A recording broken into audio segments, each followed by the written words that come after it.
ready. It looks like Curtis is ready. It is 6 o'clock. We'll call our meeting to order if we could, please. First up, we entertain a motion for the agenda as presented. Okay, we have motion support. Best chance for comments or questions, changes? Hearing none. All those in favor, please say yes. Yes. Any opposed, no. The motion is carried. Thank you. Roll call. Is that completed? Thank you very much. Next will be the Pledge of Allegiance. If everyone would please rise and join us in the pledge. I pledge Allegiance to the flag of the United States of America and to the republic for which it stands, one nation, under God, indivisible, with liberty and justice for all. Okay, thank you.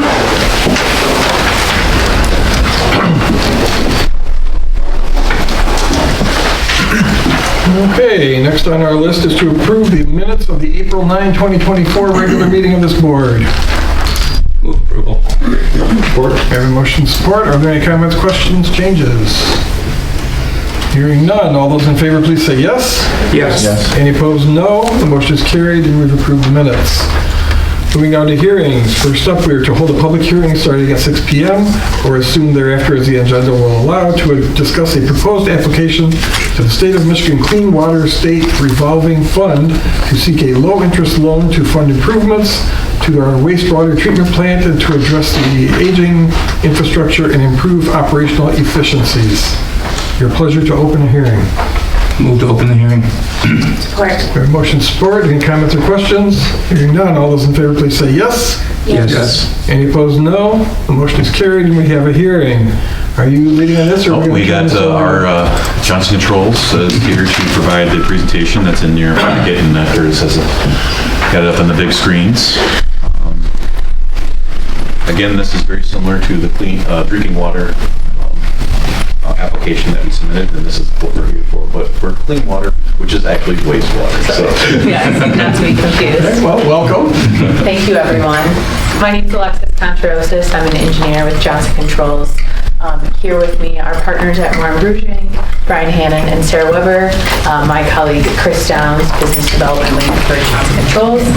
Like they mentioned, we're here to talk to you about improvements at the wastewater treatment plant, specifically Clean Water State Revolving Fund.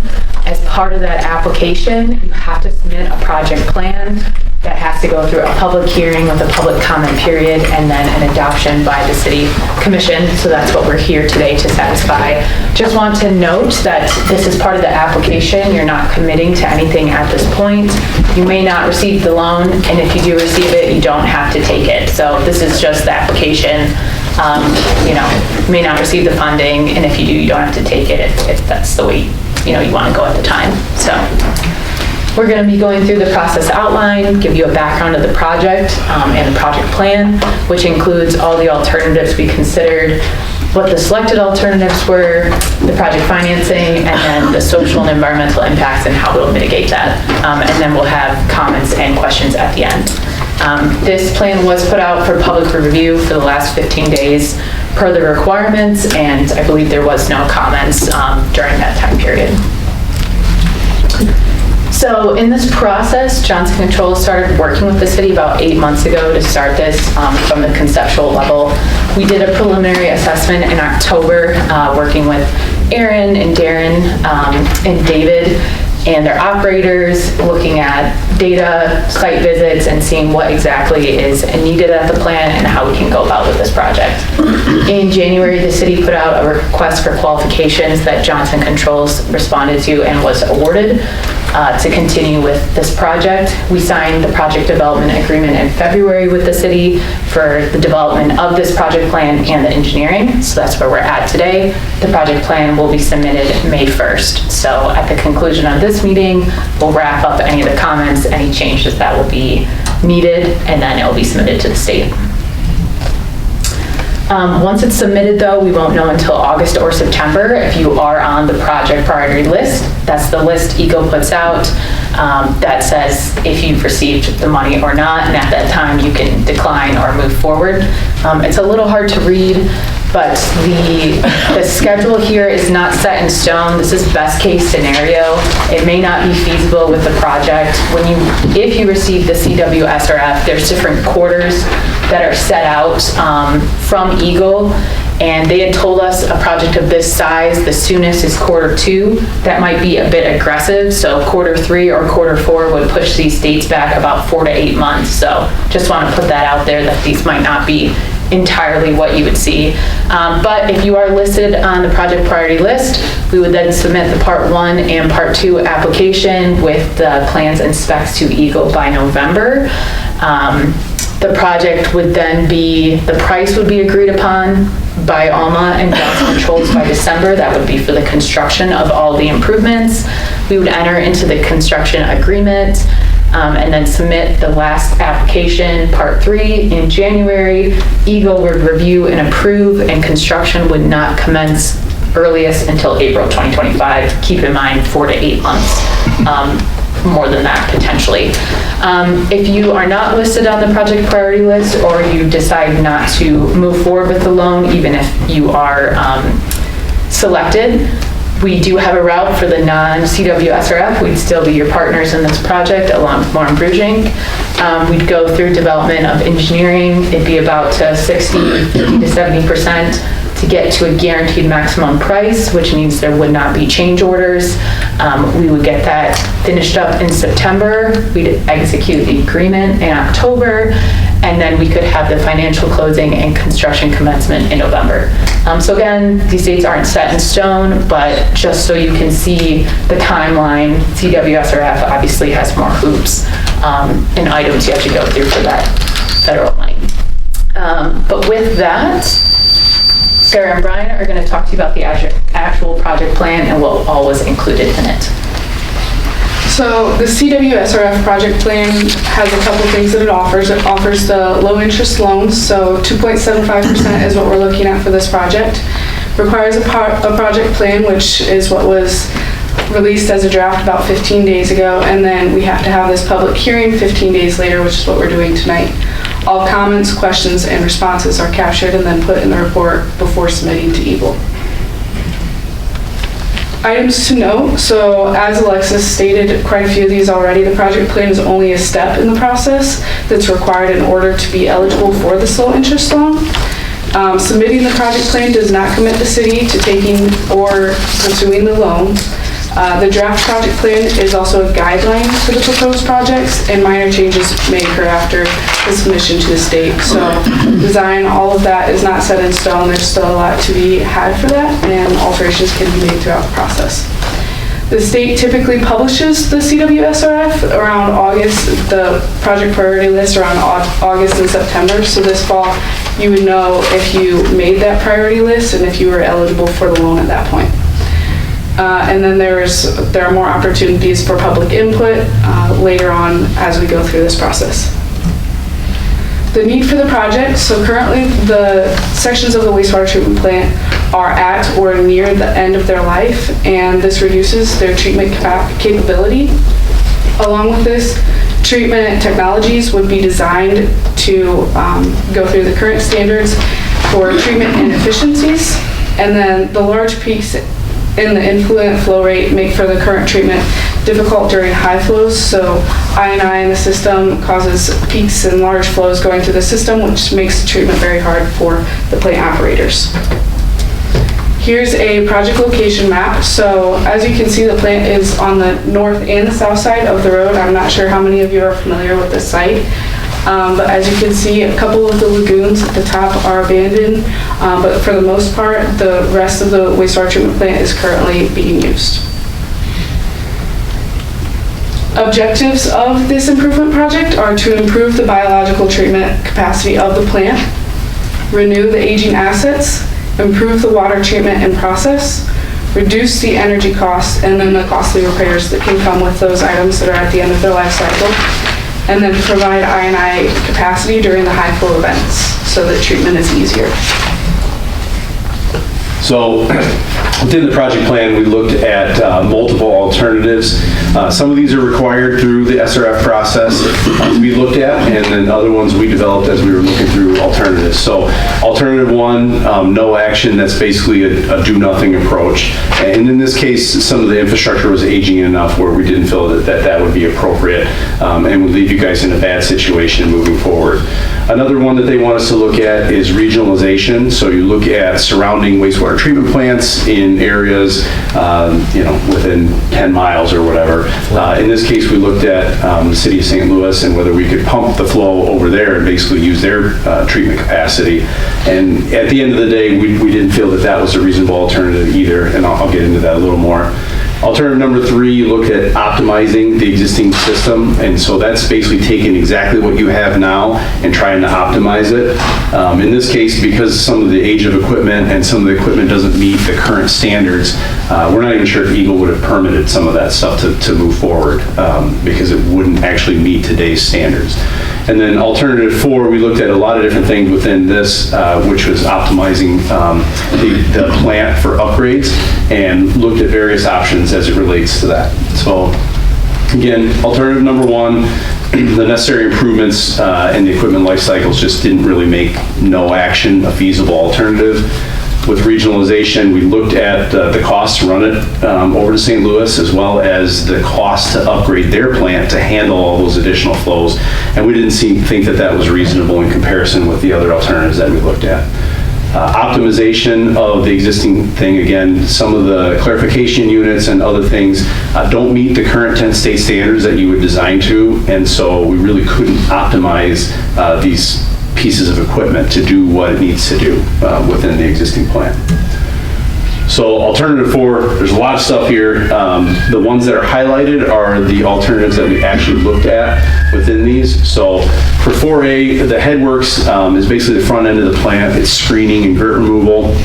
What we looked at with this one, or the option that we chose, was to move the existing headworks pumps into the wet well, and then we're going to put a new screen and grit system uphill that can be designed to handle the existing flows and get better treatment and removal of the things that shouldn't be in the rest of the system, so the inorganic material.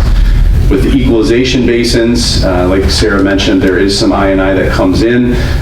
There are some existing, what used to be aeration basins up on top of the hill that we can pretty easily convert to take that extra flow that the plant typically can't handle when it comes in. It doesn't happen very often, but when it does, it creates major problems for them. So if we can provide a spot for that and then bring it back in the system, that's really going to help them out quite a bit. With 4C is the blowers. Blowers are typically the heart of any wastewater treatment plant and allows the biology to do what it needs to do to treat the wastewater. In this case, we're looking at new turbo blowers. That's going to be a lot more efficient than what they have now. They can control it based on the demand of the system versus just having to let them run at a certain speed and horsepower. So we can help save some energy with that. And we can optimize the treatment with that as well and get better removals of the nutrients and everything before it goes out to the river. With 4D, again, that's kind of an extension of the blowers where we're going to optimize that system and make it more efficient and get better treatment. And then with 4E, the new final clarifiers, as I mentioned, the existing clarifiers settle out the solids, and they're not technically deep enough for today's current standards. And so as part of this, we're going to move them up the hill, out of the floodplain, and get them at the correct depth to do the treatment like they need to do.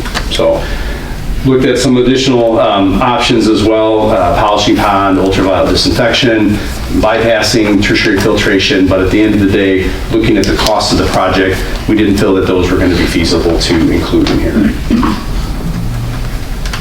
So we did try to look at the highest risk areas, and so what we're suggesting in here really hit those highlights in the major risk factors of the plant. And I'll let Sarah show you those maps of how we're going to arrange that within the next slide here. And a lot of these improvements are already in your capital improvement plan, so you guys have been seeing these for a couple of years. They're in the project plan already. We're just rolling them into this particular project.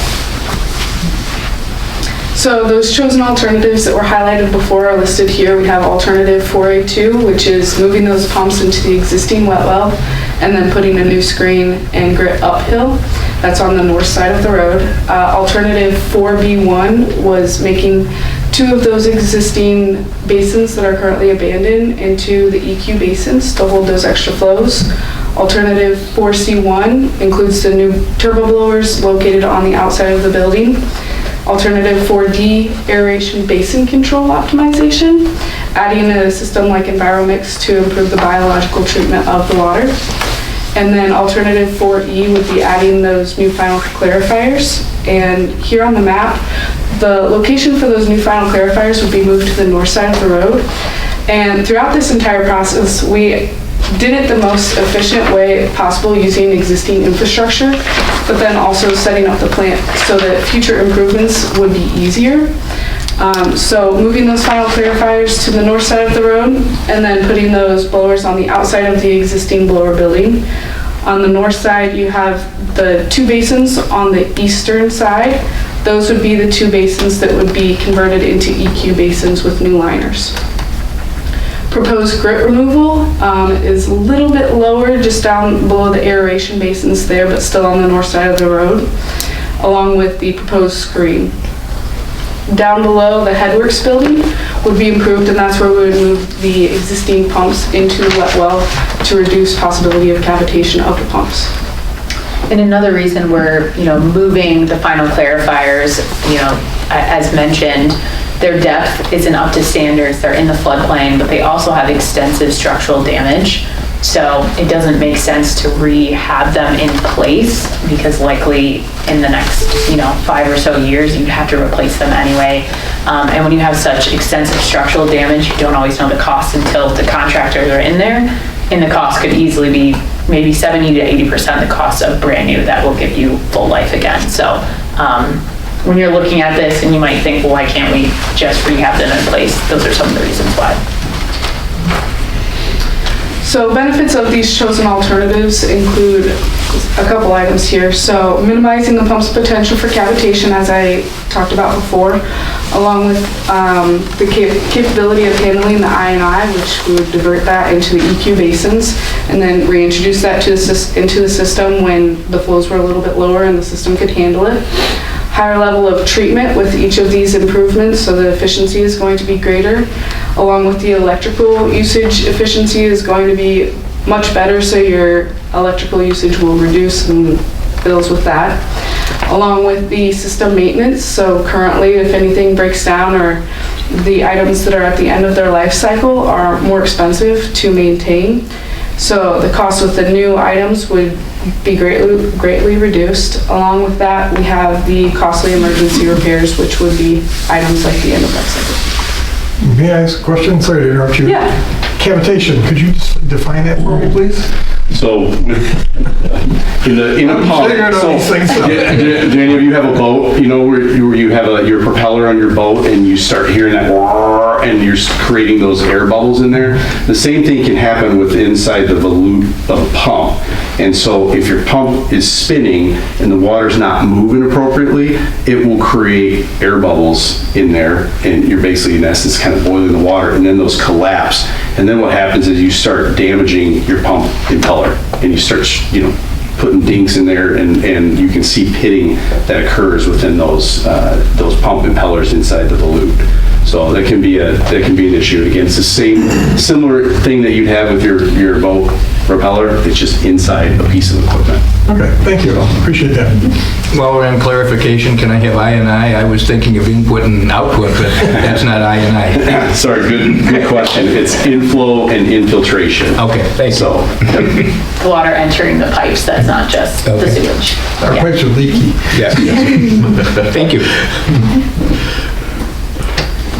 So with this, there's multiple methods of proposed financing, but if we go through the SRF process, the loan would be a 30-year period.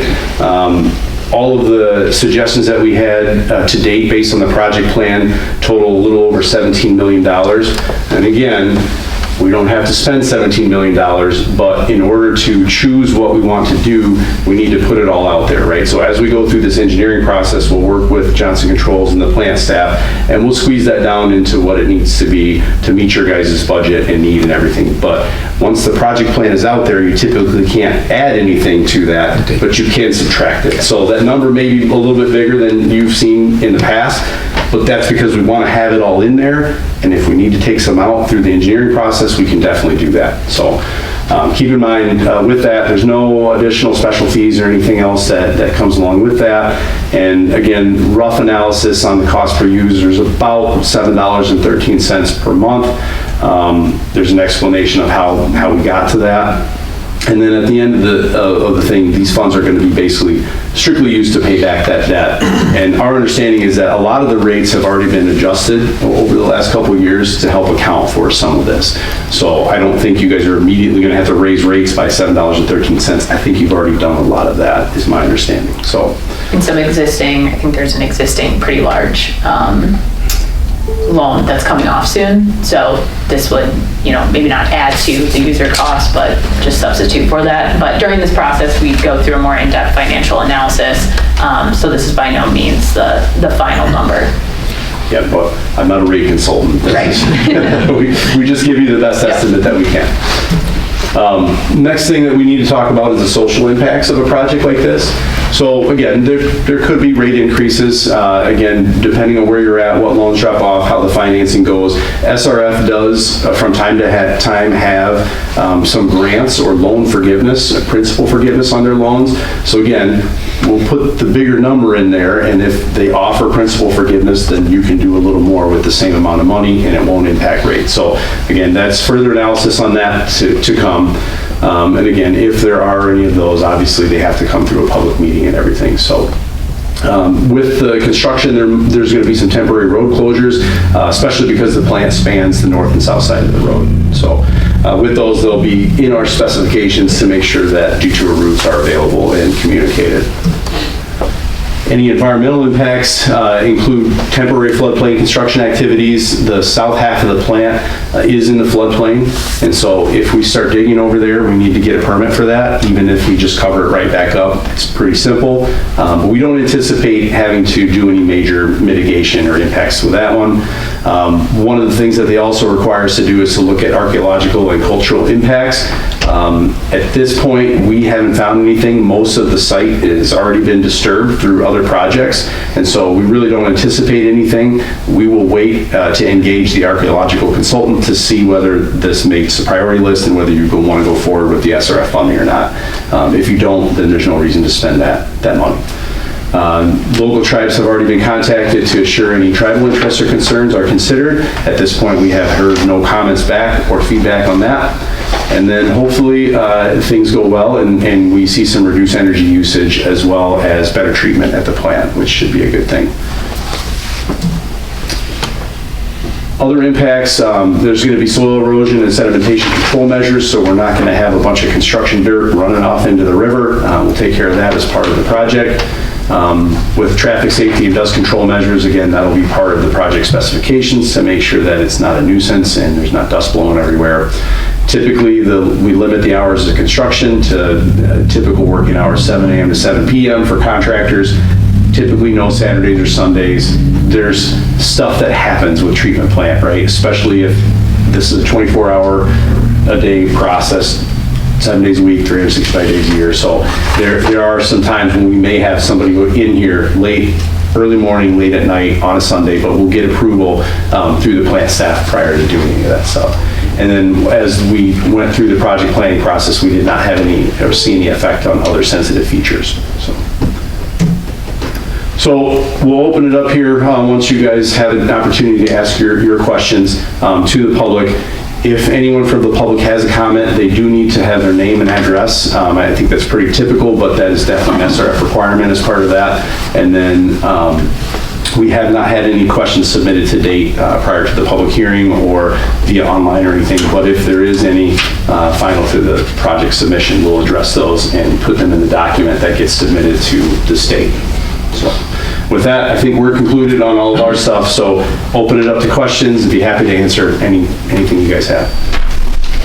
Who has the first question? I do. I just wondered, in your past experience, have you had other institutions that are like our aged wastewater treatment plant, and how long did it take them to get where they're compliant, up to date type thing? Yeah, so you guys are not the only ones that have aging infrastructure that's at or past end of life, right? That's why they have the SRF program, is to help address these kind of things and offer some low interest financing for that. Ideally, you get it, but if not, it sounds like you guys have a plan in place to start addressing some of these capital things, which I think is huge. So in that sense, the fact that you've already started down this process, you're actually in better shape than some communities that we've dealt with. And the plant staff does a good job of trying to keep things up to date and keep things going well, and the treatment is obviously meeting the limits and everything, so you're not having violations all the time. But if you walk around the plant, you can clearly see some of the stuff is old. Yeah, we some of the went for a concrete's tour and- cracking, there's some corrosion on things, right? And that's not a fault of the operators or anything, that's just Age. 40 some years of equipment, so. Thank you. Yep. I think I knew the answer to this once, but I don't remember. On the map, on the south side of the road, the green stuff down on the bottom of the map, close to the river, what is that? Is that part of the plant, or is that just water overflow? Yeah, so it actually is part of the plant. It's the duck ponds. It's called a polishing pond. Okay. So in some plants, they use something like that where they would have chlorination to disinfect the wastewater, and then they would put it in a polishing pond. And then a long time ago, they used to use sunlight to basically drive off the residual chlorine before it would go out to the river. In this case, it's not operated like that anymore. They use a chemical to drive off the chlorine, and what this is in place to basically take the effluent from the clarifiers and offer a holding spot for it in case there's an industrial flow or something bad that happens, so they can kind of just capture it and shut it down for a minute while they fix the problem. Okay, will that remain? That's not going anywhere as part of this project. Okay, So, thank you. Yep. Anybody else? Okay, with that, we'll open it up for members of the public. If any members of the public have questions regarding this topic? Don't see a lot of interest. Anybody? Sure. Last chance? Okay, well, I thank you very much. Thank you. Thanks a lot. Appreciate the opportunity. Yes.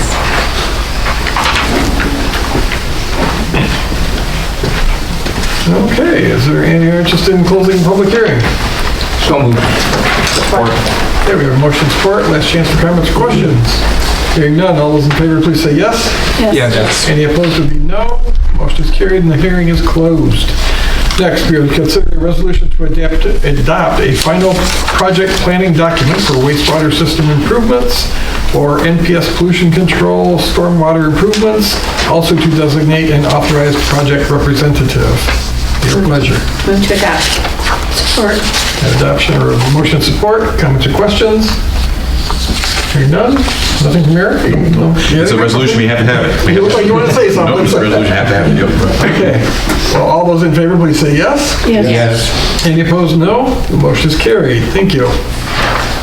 Moving down to item 2 under hearings, we are to set a public hearing for Tuesday, May 28th, 2024 at 6 p.m. or as soon thereafter as the agenda shall allow for the purpose of receiving comments on the proposed 2024 through 2028 Parks and Recreation Master Plan. Move to set the hearing. Support. Okay, we have motion and support. Is there any comments or questions? It will be available on the website tomorrow, correct? And we'll have hard copies here at the City Hall and the library if someone wants to review that in person. Terrific. Anybody else with questions? Hearing none, all those in favor, please say yes. Yes. Any opposed, no. The motion is carried.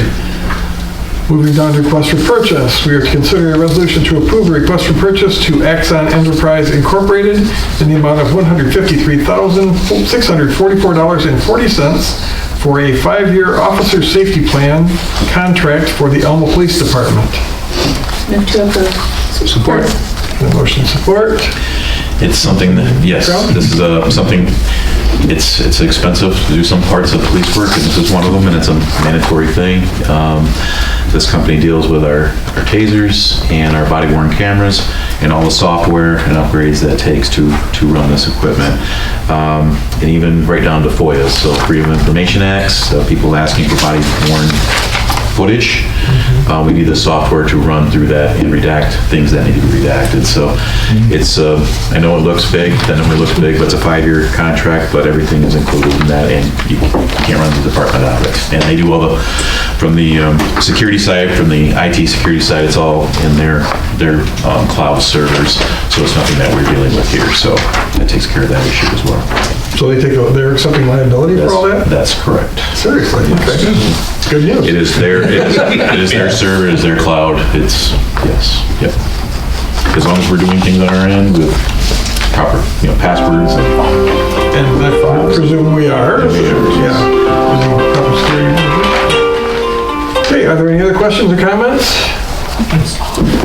Hearing none, all those in favor, please say yes. Yes. Any opposed, no. And that motion is carried. Thank you. Next up, we are to consider a resolution to approve a request for purchase to Ohm Advisors in the amount of $1,745,000 for the construction, oversight, and contract administration on a planned water system and infrastructure upgrades. Your pleasure. Move approval. Support. Okay, we have a motion to support. About 153 is a big number. Throw that in there. I have Lou from OHM is here, and this is all part of our SRF drinking water projects. Our neighborhood streets includes neighborhood streets and the controls and building below the water tank. But I'll let Lou get into some of those details there, and then David's here to answer some more detailed questions about that.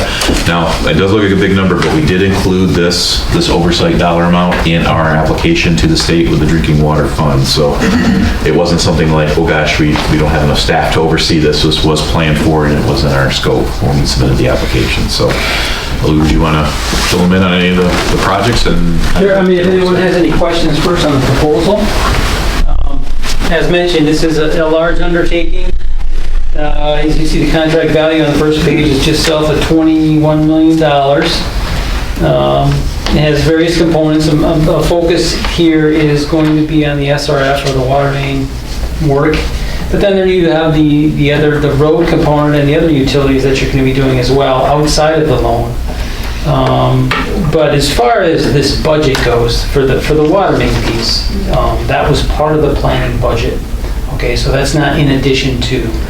What we did do is provide you on the last page. If you go to the last page, there is a breakdown of the SRF eligible costs and the non-SR eligible costs.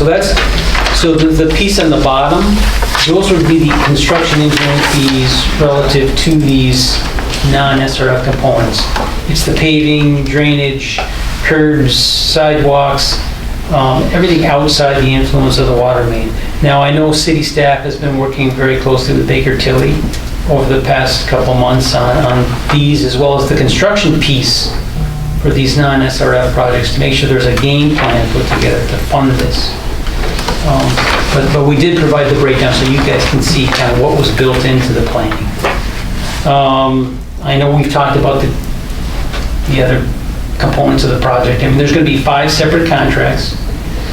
We're going to have a contract. There's a couple of consultants involved. Dixon Engineering did the contract for the water storage tank. We did the control building demolition and reconstruction. That'll be underneath the tower. The city staff is going to be redoing all of the water meters.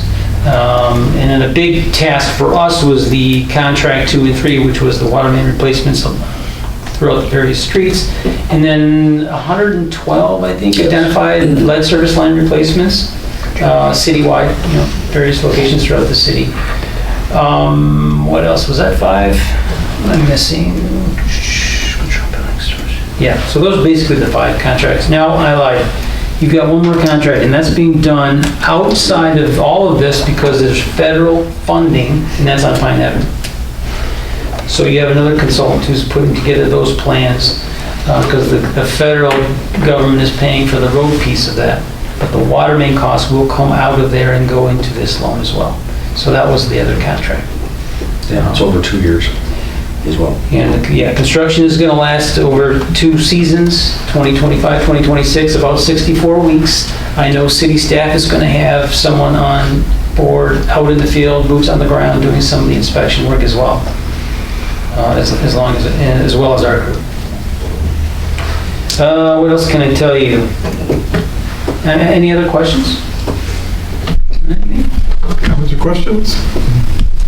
Going over this a few times. Yeah, so- it's gonna be a lot of work, and Lou mentioned Pine Avenue. The water that is gonna be part of this here. And then we got the extra layer that we're getting this rural urban, state funding, through the road commission. That was that 300 and change that we get every 6 years to help with the surface. And that's just helping. It's that surface is going to be expensive, but just kind of layering them on and get them all done at the same time. We wouldn't have enough staff to oversee and make sure things are being put in correctly and that sort of thing, and do the paperwork that's going to be needed.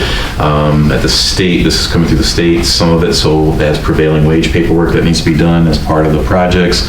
And the federal will have some I believe Davis Bacon will be some on that, on the other side of it. So a lot to be overseen and done in a 2-year period, and that's why we needed that. That's why we did plan on having a consultant on board to help with the oversight of these contracts. So, Thank you. Gonna be a busy couple of years. And the downside is, we are not done. This doesn't make the city all brand shiny new with all our pipes and, no, from any stretch of the imagination. Okay. Did you have more comments, Dave? No, just if there's any additional questions or anything, it's just, figured I'd come up here tonight with 1,000 engineers, so I figured Certainly is. Okay, anybody? We're good? Hearing nothing. All those in favor, please say yes. Yes. Any opposed would say no. The motion is carried. Thank you very much. Just to let everyone know, before we go on, I was just talking to Lou, our mandates to get out for our project milestones. These projects will go out for bid end of May, and we're looking at end of June for bid openings. We have to make selections in July, so it's kind of the reason why we're doing some final, making sure every I and T is crossed right now, because we're coming up on our tight deadline to get these out, so thank you. Okay, well, thank you. Appreciate it. Okay, we'll move on down to resolutions. First up, we're to consider a resolution ratifying the investment of the following city funds. We have one tonight, a CD, Municipal Bank, 9 months, 5.1 APY. Your pleasure thereof. Any comments or questions? All those in favor, please say yes. Yes. Any opposed, no. And I shall abstain, please. Item number 2, consideration of a resolution to approve a notice of intent to apply for capital improvement bonds for the wastewater fund for sewer main replacement and lift station construction. Move to approve. Support. The motion support. just real briefly, the wastewater fund, sewer main replacement, those are the sewer mains that are underneath the neighborhood street that we'll be replacing. And then the major lift station that we've been talking about, lift station 16 that we've been talking about forever. That is what we're talking about in this particular resolution. We need to get this done as a timing issue. There's, in the resolution, it's a $4 million, up to a $4 million ask for bonds if we need to. This will give us the opportunity to go out for bonding if we need to. We are planning either picking one or the other to try to fund some of it out of our general fund, sewer fund, or vice versa. We just don't know which one we'd rather use at this particular juncture.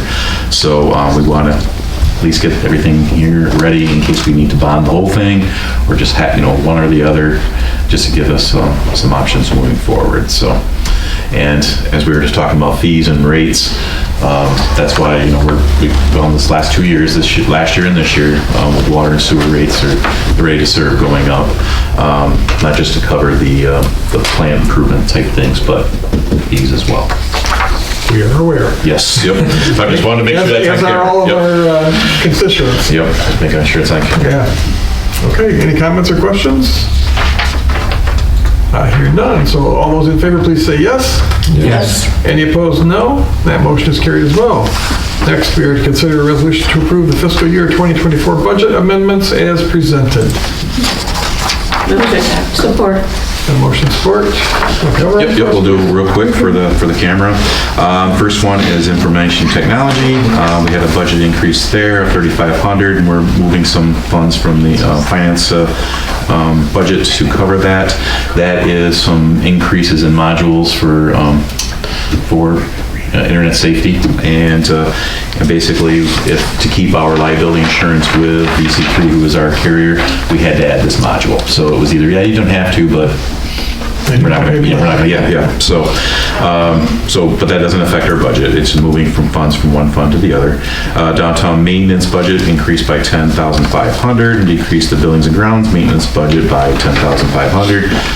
Just moving some dollars from one fund to the other. We spent more time in the downtown with our crew than we did in our buildings and grounds across the city. Parks and Rec expenditure budget increased by $59,000, and that's due to the $59,000 coming in from the marijuana revenue sharing for the adult retail sales from Consume. That is going toward our capital improvements in the parks. So again, that's no change in our fund balance from the expenditure side. Increased the Alma Public Library expenditure budget by $75,000 to cover the children's shelving. We talked about that and approved that at our last meeting. It's a donation, so that's just going to be reflected in revenue and then the expense going out to pay for the shelving.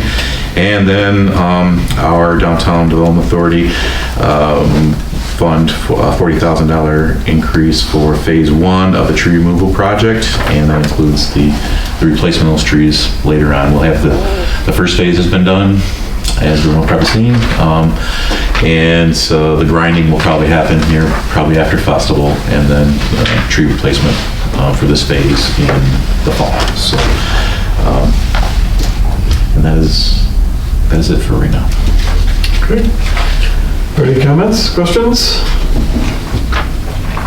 Hearing none, all those in favor, please say yes. Yes. Any opposed, no. And the motion is carried. Thank you. Next, we'll move down to reports of officers, boards, and committees.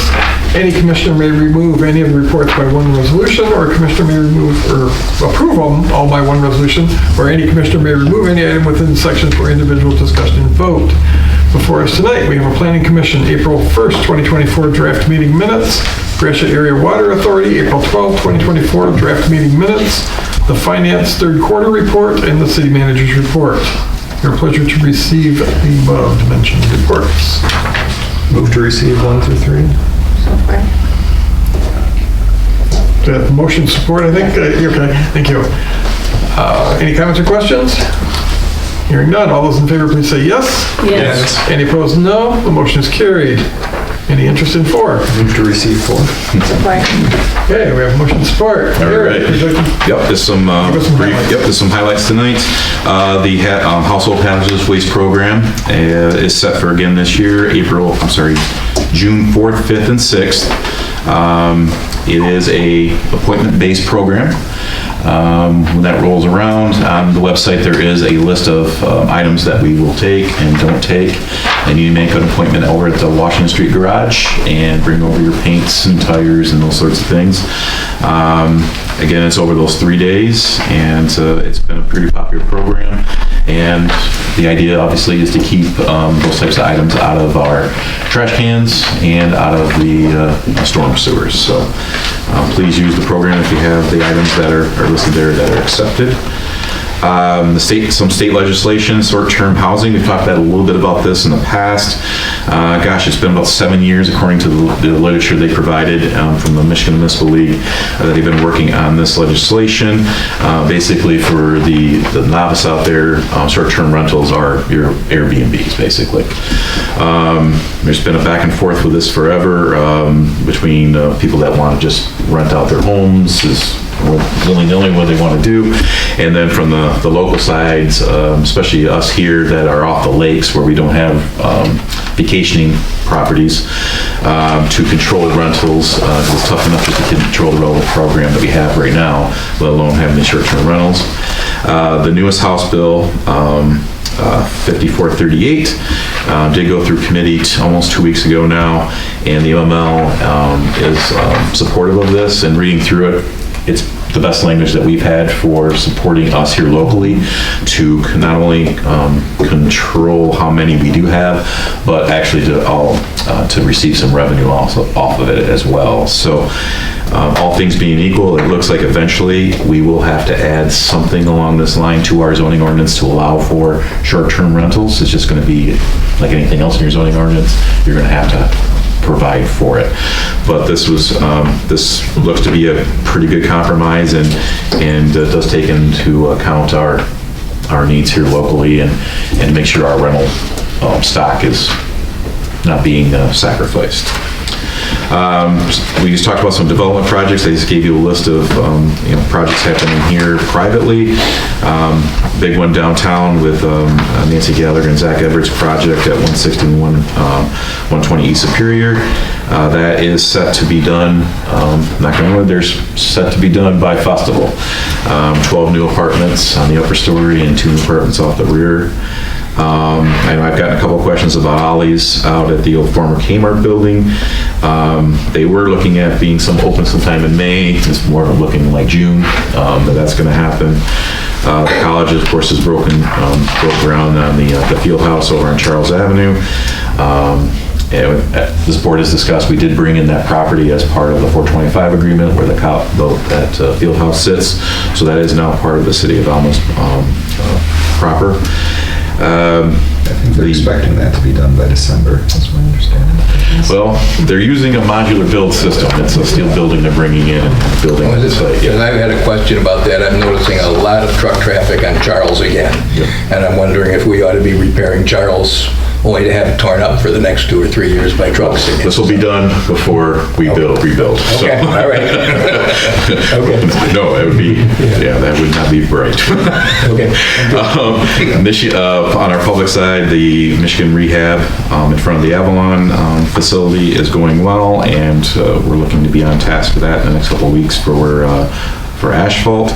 The north of the Washington Street sewer line from the treatment plant to Pine Avenue will be getting underway here very soon. It's actually underway. Underway again, okay, good, all right. We've been trying to get that one underway, and here we are. That's good news. Parking lot number 7, we will receive bids here early May, and be under construction here hopefully in June for lot number 7 in the downtown, leaving us with just 2 more parking lots of 1 and 6. The water treatment plant disinfection conversion will get underway here in late May, and the drink, like Dave mentioned and Lou mentioned, our drinking water SRF plans will be out for bid here in early June. So lots of things happening and 3 years worth of lots of projects. Community happenings, if you're interested, anybody listening to the meeting tonight, the KEB annual spring cleanup downtown and in the parks will be Saturday, May 18th from 9 a.m. to noon. They'll meet in front of the Alma-True Valley Hardware. The Gratiot Art Banner Expo, banners will be here very soon to install here mid-May before Highland Festival. Alma Action Association is holding their golf outing on May 17th. I'm still looking for a couple more teams, so if you'd like to golf, and the money goes toward Christmas celebration, Alma Alive, and other things that the Alma Action Association supports. They're still looking for a couple more foursomes. We've already talked about the Alma Action Farm Market, and that gets started the first Saturday in June, which is just around the corner. The Alma Glen Gravel Ramble is back again, May 18th. That's a big weekend for lots of things happening. Brian Hancock had 2 years of this event, did well with it, but then family stuff happened, so it's been gone for a couple of years, so trying to reinvigorate that again. I think we discussed that before, but we have a lot of nice gravel roads in Gratiot County, so it's a lot of fun if you like to ride your bike. And then, of course, Alma Highland Festival Games and Games is right around the corner, Memorial Day, and we are back at the Alma College campus. And then lastly, if the commission is interested in attending the community celebration put on by the chamber Thursday, May 2nd, please let me know, we'll get you tickets. And as an extra incentive to show up, or not show up, we're Roger Allman is our 2024 winner of the Order of the Tartan. So he'll be receiving his award that evening. And so if you'd like to see Roger receive that, I'd love to see you come on out. So congratulations, Roger. Thank you very much. Thank you very much. Humbling to find your name listed with the 52 people that are already on that list. It's unbelievable, and I was totally blindsided. Yeah, we surprised him at this community cafe. Well deserved. Thank you very much. That's all I have. All right, questions on the report? Hearing none. All those in favor of receiving that report, please say yes. Yes. Any opposed, no. The motion is carried and the report is received. Thank you. We'll move on down to new business. We are to consider a resolution to approve Title 11 non-discrimination policy update. Also to authorize the city manager and mayor to execute the updated documents. Move to approve. Support. There we go. Motion support. Yep. Can we get some background? Sure thing. Yep, this is well, we actually haven't updated this since, believe it or not, 2013. So it's time to update it and submit it back to MDOT. This is tied to, we have to have an updated plan to continue to receive our Act 51 revenue sharing. So we'll have to resubmit that so we can continue to receive that funding. So Sounds good. Any comments or questions? Hearing none. All those in favor, please say yes. Yes. Any opposed, no. The motion is carried. Appropriations. Is there any interest in paying the bills this evening? Move to pay the bills. Support. Motion supported. Is there any questions about the bills? Hearing none. All those in favor, please say yes. Yes. Any opposed, no. The motion is carried and the bills are paid. Commissioner comments. Michelle, would you like to lead us off tonight? Thank you for all your work on all the water and both sides of it. Appreciate it. It's a lot of work. And again, congratulations to Roger. It was fun to surprise him. It was fun. Drew. Yeah, congratulations, Roger. That's very well deserved. And a reminder that we are 2.5 weeks from Willy Wonka, so if you don't have your tickets, Oh, that's right. get your Willy Wonka tickets. Right now, it's a zoo. That's the way it's supposed to be with It's 12 looking, more rehearsals. it's looking good, though. It The is. stage and everything is It pretty is. impressive. It is. It's all coming together, and that all happens crazily sometimes. It always does. You have to reach out. Okay, Roxanne. 2.5 weeks to Willy Wonka. That means 3.5 weeks until high school graduation, and my final child will be graduating. On the opposite end of that, kindergarten enrollment at Loose Road is open and available for any 5-year-olds who will be 5 by September 1st. And congratulations, Roger. You're always doing something amazing, and so I'm happy to see you recognized for that. Thank you. And as always, thanks for the water and sewer repairs. I'm happy to hear. So, thank you. Okay, thanks, Roxanne. Danny. Well, just congratulations, Roger. It's well deserved. Thank you. Thank you. Roger. Rebuttal time? No, thank you. I really appreciate all the comments that I have gotten. I really do appreciate it. Thank you for the water updates. This has been a lot of stuff coming for a long time, and as I think everybody knows, it's stuff that we have to have because it's better than getting blindsided by stuff like Flint and Illinois just did with having all of, I think Chicago, the city of Chicago now has to do all of their pipes coming into the homes, which is, I wouldn't even want to think about that. Think of the money we could save by just not including water or wastewater in our city services. Reduce taxes by 50% and get your own water. Yeah, it wouldn't make it any cheaper. Oh, right. But we wouldn't get the blame. Upcoming events also. This Saturday at a different time, the Queen of Scots pageant takes place at the Heritage Center. It is at 3 o'clock as opposed to the usual 7 o'clock, even though the newspaper did say 7. That is incorrect. It starts at 3 because of prom. So they have moved it, but it's at 3 o'clock, and we have 3 lovely girls up for Queen and 4 lovely young ladies up for Wee Queen. So should be a fun time. Always does, yes. Thank you. I did forget to mention the open house at the library tomorrow. Yes. Michelle? 3:30. I just, when he said that, I was like, oh yeah, we have Oh, to. yeah. Thank you. Yeah, true. Wednesday I too. think it's 3:30 to 6. I think so. Yeah. Joe's gonna be there Hot with some dogs trucks, it and sounds like, chips. and Yeah, sounds fun. the whole story of the Republic Truck Factory. And beyond. And that's just A lot of history there. really neat. 3:30 to 6, yes. Sarah, anything? Can I give you an update? Today was the deadline for filing the city commission candidate petitions, so I received 4 before the deadline. So just to let you know that, I received those from Drew and Roger and Greg and Sonia Gibson. So those are the And 4 there I are received. 4 applicants and 4 4 seats seats available, available. right? So, So your odds are good. better than some years, yeah. Got an actual chance this year. No doubt. Eric, did you have anything further? Nothing more.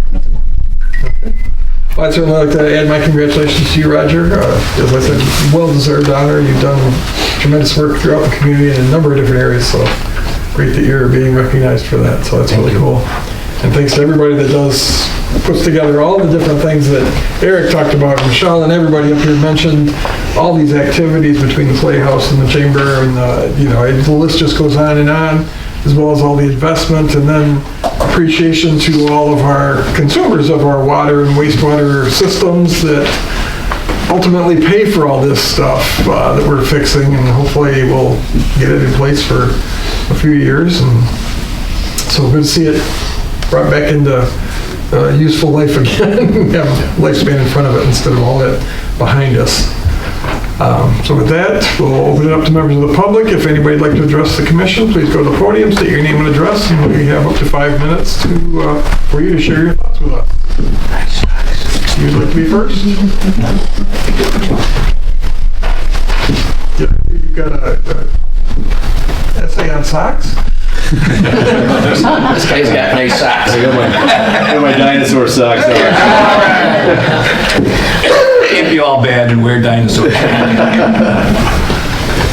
I'm Dave Owens from Seville Township, and you lucky people that live in District 1, I'm your county commissioner.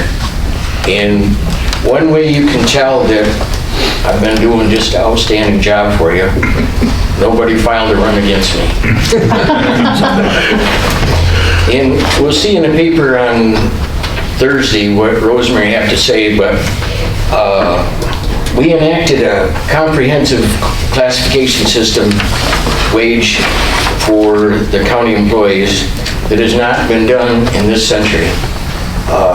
Some people get quite large raises, probably because they've had low wages for years. When they did the study, a number of our employees were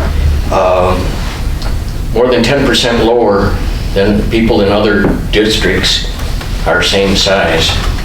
So I don't look at so much as a raise for people, but a fair adjustment for all our employees, which are our most valuable asset.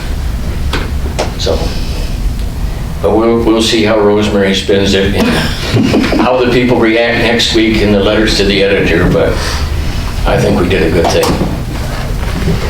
Any questions? Good, because I don't have any real good answers aside from that. Okay, thank you, Dick. Anybody else? I will come up and give my side of the story. Oh, okay. Got the loyal opposition. Oh, yeah. Hi. I'm Jan Bunting. I'm District 2. And I was the only one that voted against that. And the reason why, one is I asked to see the study, and because it was confidential and we could not see it, we were voting on something we couldn't see. And so that was a huge interest or a big, huge problem with me. I went over there several times. I was able to get a printout of the ones that we were going to vote to get the raises, and also a chart to show exactly what they would get. So I took the time. What I did is I went through and figured out how much each one of them would get. There was altogether 80 different employees I also had another problem because it was supposed to be the employees of the county commission, Commission on Aging was in there. Commission on Aging is a millage, so they should not have been in there, and Parks and Rec were in there. And those two should not have been in there. They have their own millage, and we should not be giving them a raise. It should be their board.